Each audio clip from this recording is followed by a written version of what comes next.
Reddit users, tell me scary stories from your life. Hi, I'd like to tell you a scary story from my life. Creepypasta was popular back then, specifically Charlie Charlie. Like everyone else, we tried to summon him.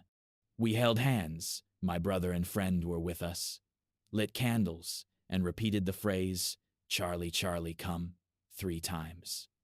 As always, I wanted to scare everyone and blew on a pencil. I thought this idea would be useless, but it only brought me fear. Night fell. My friend left. My grandmother and I, my mother was at work then, were about to go to bed, when the chair we were carrying out these very machinations on suddenly started shaking.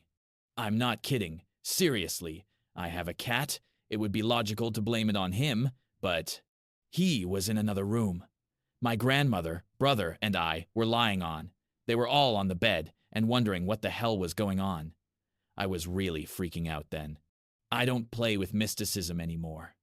Oh, good thing I wasn't summoning anything like that back then. Thanks for the story.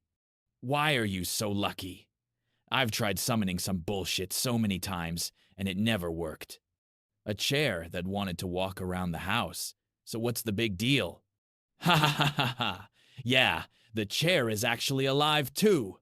It's made of wood after all, and wood breathes. I live with my mom and younger brother. My parents are divorced, and I don't see my father anymore. We lived in an apartment on the 20th floor. I was 8 years old then, and my mom and brother would go out on business, so I was often left home alone.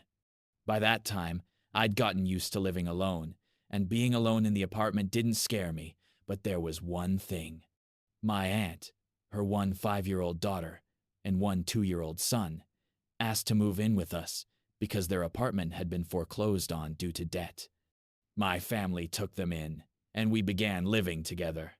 One day, my aunt's eldest daughter wanted to summon a spirit she'd seen online.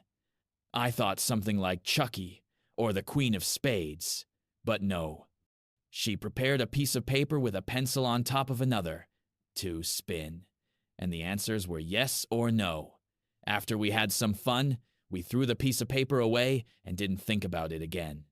However, when I was alone at home, I started hearing rustling sounds, crashes, and heavy objects constantly falling. I was terrified, but I didn't tell anyone because they wouldn't believe me and would think I was crazy. One morning, when everyone was sitting down to breakfast, my aunt began acting strangely. She was constantly moving, looking around, and there was an unimaginable terror on her face. It turned out that everyone ate first and left, but my aunt and I stayed in the kitchen. At one point, she asked, "Did you see him too?" I was surprised and thought, here's my chance to tell you everything that was going on inside. After I told her, she was horrified, and the next week moved into some dorm with her children. I told my mom everything, and to my surprise, she believed me too, and we sold the apartment and moved out. Wow, thanks for the story. It's very interesting. Have you ever seen anything similar again? By the way, after that incident, we contacted the previous owners of the apartment. It turned out that a student had lived there and had become an alcoholic and died in the apartment. Maybe his ghost was watching you when you summoned his friend, but he wanted to be alone? Most likely, there are many theories to this effect. Okay, thanks for the story. Good luck to you.